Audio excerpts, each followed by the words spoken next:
Good day everyone. Today we are going to talk about snoring. Snoring is this sound which is produced while you are sleeping. It can be as harmless as just a sound, or it can be very dangerous condition called obstructive sleep apnea.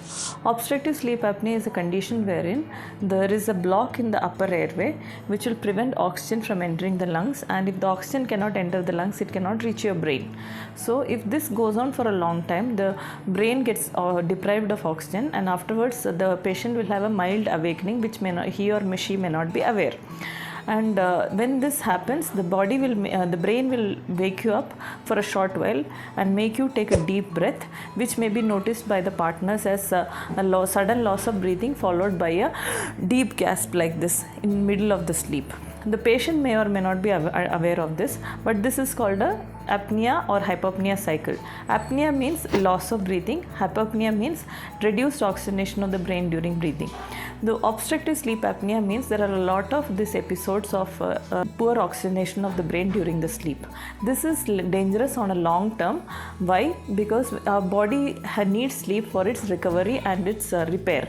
If this sleep is not proper, what happens is the body does not get time to repair itself or recover from the day's work and the wear and tear which it has gone through.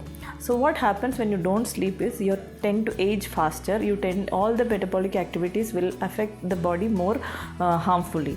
So not on a short term, but on a long term. Let's say for 10 to 15 years, if this goes on, what conditions, comorbidities that you may be likely to get based on your genetics, which that will happen faster for you. Like if you have a family history of developing hypertension at 60 years, it may happen as in 40s or early 50s for you because of the wear and tear.